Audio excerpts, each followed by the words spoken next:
Hey, it's Tall. What's poppin'? It's your boy Tall Yoda with another episode of Tall's Corner. Before we get into today's episode, make sure you please like, comment, subscribe to the channel. Helps everything grow, helps everything keep, expanding and expanding. And for today's episode, if you've been under a rock all damn day and you don't know, it's a little bit more chilly outside. It's a lot colder in the rap industry today. And what I'm talking about is the Iceman, Drake, dropped 3. Not 1, not 2, but 3 albums today, bro. Iceman, Habiti, and Maid of Honor. And already he's in the top 10 charts, top 20 for US Apple Music. Dude is killing it right now, no lie. A lot of people are saying he did drop these 3 albums all together, kind of just threw them out there to fulfill his UMG contract, which, if you don't know, his UMG contract is worth 400 to 500 M's, bro. So they're saying these last 3 albums kind of took care of this his contract obligations, and now that he did that, once he recoups his album, basically he has the option to go independent or re-up with UMG. Now a lot of people are saying, it was a smart move on his part, to get out of the UMG deal. Especially if you're suing them. Why would you continue to work with them, stuff like that. And the Reddit, we have this right here. Drake's current deal is a licensing agreement. So pretty much everything he got, they're licensed to use it, giving UMG the right to commercially exploit his music for a set period. That's why they released the bundle. He self-leaked. Once the term ends and the advance is recouped, which won't be hard, he's already in the top 10 charts. US Apple Music, he's killing that. It's crazy. Drake regains full rights to his music, meaning he gets everything he did with them. Like, all to his bank account, you feel me? UMG owns nothing after that. A lot of people are picking up on it, exactly. Them claiming the 3-pack actually helps Drake. But I've noticed people continue to act like Drake isn't in control, which, let me show you this. Let me show you how much control bro got right now. They got the White House, bro, remaking one of his albums and putting MAGA. Now, I ain't on either side of Democrat, Republican, but this is hard, bro. There ain't no link on the White House website where you could say pay $250 or $500 and have them redo your album cover, as long as they could put whatever their political reasoning and beliefs are, and then help promote your album. There is no package for that, bro. You can't pay for this type of promotion. The White House, bro, redoing your album cover or single cover is hard, bro. You can't pay for that, bro. You know what I'm saying? At the same time, it does seem like it is a move, a political move a little bit, because if you don't know, I'm going to give you a little bit of history. As of last year, Donald Trump was actually trying to make Canada the 51st state. So, you know what I'm saying? He could be trying to, hey, we with the Drake album, come be part of our nation and, in the USA and everything like that, that could be a big possibility, but who knows? Who knows? You know what I'm saying? They could be warming it up for that. Besides, the promo, the rollout, he had the ice blocks in Canada. Everybody was going crazy over it. Bro took some shots, bro, and bro did not miss. Bro did not miss on none of the shots he took. We all knew he was coming for Kendrick. Billboard actually went down the list and quoted some of the most notable shots that Drake was taking. Kendrick Lamar on Make Them Pay, Make Them Remember. He said, damn, who is this guy for real? I guess a magician. 100 million streams vanished. No one got questions. I got to pause on that right there, bro, because that was a smart play on Kendrick Lamar. I'm going to tell you like this. Anytime you got beef with another artist, as soon as they drop, for sure. If you all got beef and it went up, on the streams, whatever beef, you going to go up on the streams too with the next album they drop, especially if it's a fire album. You just both going to eat off that, you know what I'm saying? People want to definitely replay the disses and see what was being said again and stuff like that. It's just a money play right there. Now, If you do it the Kendrick Lamar way, right up before his release, everybody was talking about how Kendrick Lamar took his songs down. You know what I'm saying? Like, they just went off of YouTube. But then when you go back and search it, like I did, it's still there, bro. And not only is it still there, he went up another 2-3 million. So if you look at the whole blueprint, if you understand the play I'm telling you right here, he basically had everybody raise his search on the YouTube algorithm. So now, at the same time Drake's going up, he's going up as well too on the YouTube search, because everybody want to see if he deleted the Not Like Us video and everything after it did all these accolades and stuff. Like, he really did this? Nah, man, he's really smart, and it's a strategic move. He's raising his artist name on the algorithm, and you can't hate on that, bro. All his music is still there, bro. It didn't go nowhere. Great play from him on that one, man. I can't even hate on that, bro. But back to the disses. He got him again. He said, and Muggsy Bogues dunked for once. Even I'm a bit amazed. Little hype joke, you know what I'm saying? Hype bar.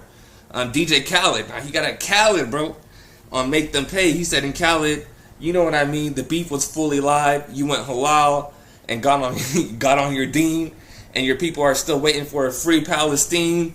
But apparently everything is black and white and red and green, the colors of the Palestine flag. Now, I had to kind of do my own research on this myself. But if you don't know, I'm going to look it up for you right here. Let's see. I'll find it right here. Let me go to this tab. There we go. Khaled's married. His wife is Palestinian American, which is why he's getting so much grief, and there's so much kind of talk and conflict about Khaled and him not really picking a side between the Israel and Palestine conflict and war. Which, you know, I understand. You know, sometimes you don't want to get too political on either side of whatever. You know what I'm saying? But when you have a platform promoting positivity, when your wife is Palestinian American, it makes it kind of a hard kind of argument there not to kind of say anything. You know what I mean? You know what I mean? So, another bar, another shot right there. They say he got at Playboy Cardi, but I didn't really understand that one. I think that was kind of a reach. Everyone going crazy over this motherfucking bar right here with the Rick Ross diss. Dog, I was aiding Ross with streams before Aiden Ross had ever streamed. Shots, man. Shots. A$AP Rocky getting at him and Rihanna. Your baby mama ain't even post a single. Damn, where she at? You saw my brother. You was trying to fix it. Now you dropped your album and you back dissing. Come on. He was not missing. He even got that cold. Too many chefs in the kitchen. It was a mess to begin with. He's saying, fuck the big three anyway, bro. I don't need none of y'all. You know what I'm saying? With the rollout and the way everything's, you know, kind of moving and going, he doing it by himself, bro.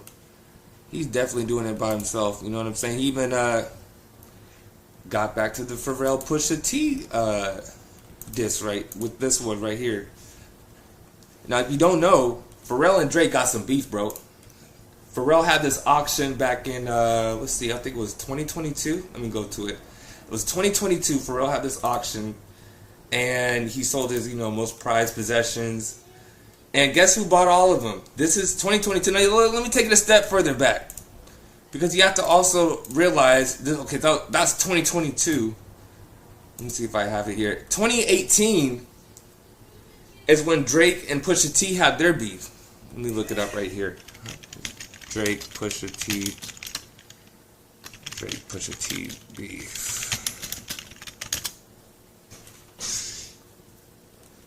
Here we go. Yeah, that was about 2018. 2018, we had the Drake and Pusha T beef. And then in 2022, we got Pharrell.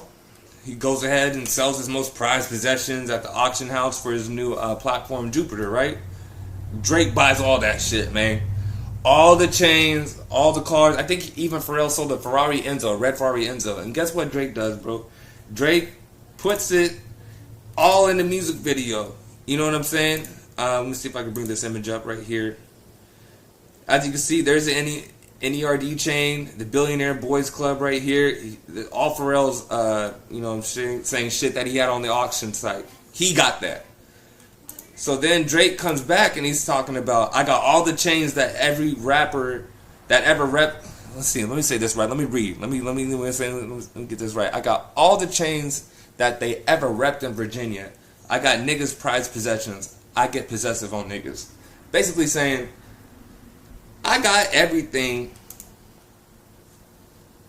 that your boss, you know what I'm saying, all his prize shit that the dude you call boss and everything like that, yeah. I got all his shit, bro. You know what I'm saying? Y'all can't do nothing with that. You know what I'm saying? The dude you gotta go report to, I got all his shit, bro. And I don't even give a, you know what I'm saying? I don't even care about it, bro. That's what that's about right there. As you can see, that also ties into Pusha T, which is what I was just, you know what I'm saying, give you the background information about right there, pretty much. He didn't miss, bro, basically. On all his shots, bro, he didn't miss, man. And it's just real interesting. I even had to, go back through the case that he had with Kendrick Lamar and UMG. Basically, I wanted to, find out, what is this really about? You know what I'm saying? Like, what is the lawsuit really about? And then, the diss and defamation, but it's really going against, the machine, at the same time that he used. You know what I'm saying? It's like, I can't really be too sympathetic, you know what I'm saying, and stuff like that, because he used a machine too. You know what I'm saying? They both on the same label. How can you really hate? You know what I'm saying? How can you hate, bro? But it's going to be interesting to see how this rollout continues to roll out with the Drake and the Iceman albums. How many more accolades it's going to break. How many more people are going to respond if they do. You know what I'm saying? And as an artist, hey, if Drake dissed me on the album, you know what I'm saying, like that, it wouldn't hurt to, respond, get some streams up on that. You know what I'm saying? Why not? You know what I'm saying? It wouldn't hurt to respond, you know what I'm saying? You probably it's not going to do too much for your career. You probably going to shoot yourself in the foot, you know what I'm saying? But it ain't going to hurt. It ain't going to hurt, you know what I'm saying? So we'll see what happens, see how many more updates go on. We'll be continuing this story for sure this week, because I know he's going to definitely break more records. Day one, he's already top 10 charts. Top 20 Apple Music, you know what I'm saying? And you can't hate on that, bro. You can't hate on that. So shout out to Drake and the whole OVO team for, today's success and stuff like that. And this is going to be a pretty much quick little short episode right now. Make sure to tap in with Talk's Corner. This is episode 2. And make sure to please like, comment, and subscribe. But we'll be back with another episode soon. We out. Hey, it's Tall.